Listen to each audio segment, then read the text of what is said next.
अस्सलाम वालेकुम नाज़रीन, आज आपकी मुलाकात हम कराएंगे एबटाबाद के एक होनहार बॉक्सर। ये देखिए, जब ये जीत के आई तो उनके गांव में इनका कैसे इस्तकबाल किया गया। होनहार बॉक्सर है रुकैया, और ये अपने वालद के साथ इस वक्त प्रैक्टिस कर रही हैं। ये इनकी प्रैक्टिस आप देखिए, इनके वालद भी बॉक्सर हैं और इनको प्रैक्टिस करवा रहे हैं।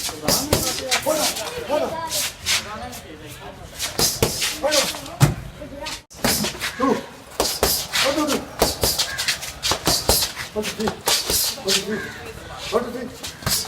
One, two. One, two, three. One, two, three. One, two, three. Photo. Photo. Photo.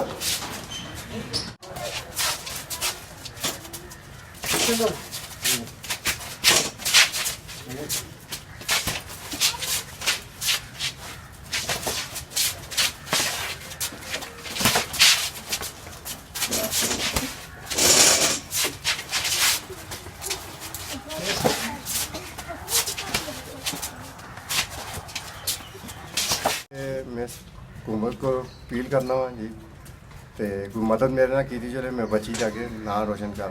अगर मौजूद हूँ मैं एबटाबाद मटर लाइन कैंट कॉलोनी में, और मेरे साथ यहाँ पे मौजूद है एबटाबाद की शान है, एबटाबाद की इन्होंने इज़्ज़त में इजाफा किया है। मेरे साथ मौजूद है यहाँ पे एबटाबाद की एक बिल्कुल यंग और नो मुंतखब समझे आप इसको, हमारे साथ बॉक्सर है, इनसे बात करते हैं। अस्सलाम वालेकुम, क्या नाम है आपका?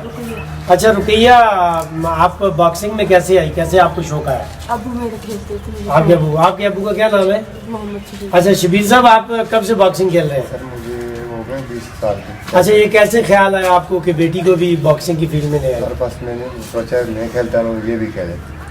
और फिर आपने इसकी ट्रेनिंग शुरू की? जी सर। कितने टाइम में इसको ट्रेन सर किया? इसके 3 माह हो गए ट्रेनिंग करते। 3 महीने में जी। और ब्राउन मेडल जो है वो नेशनल गेम्स में ले लिया। वाह। अच्छा रुकैया, आप ये बताइए कि आपकी जो फर्स्ट फाइट थी वो कैसी रही? वो बहुत अच्छी। उसमें कैसे आपने क्या हुआ? वो भी पंच मारी थी।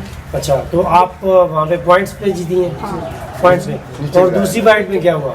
दूसरी फाइट में जीती। दूसरी में जीती आप। तीसरी में क्या हुआ? पॉइंट्स पे जीती हैं या नॉकआउट किया है कोई ऐसा? नॉकआउट कर दिया। इतना सख्त पंच मारा आपने, तो ये आपको भी तो ये घर में ऐसा पंच मार दे किसी बच्चे को फिर? और देखिए नाज़रीन, अभी हम आपको दिखाएंगे फाइट। ये वालिद हैं इनके, और इनके वालिद ने रुकैया को ट्रेनिंग दी है। और इस वक्त रुकैया जो है वो एबटाबाद की शान है। इस वक्त deputy commissioner Abbottabad, commissioner Abbottabad और स्पोर्ट्स बोर्ड एबटाबाद से और स्पोर्ट्स बोर्ड KPK से स्पेशली इन्होंने रिक्वेस्ट की है कि अगर वो हमारी मदद करें, इसके वालिद ने कहा अगर वो हमारी मदद करें तो इंशाल्लाह इस बच्ची को हम पाकिस्तान के लिए एक अच्छा नाम प्रेजेंट कर सकते हैं। अब शान न्यूज़ से नासिर वासी को इजाज़त दीजिए, इंशाल्लाह अगले प्रोग्राम में फिर मुलाकात होगी। अल्लाह हाफ़िज़।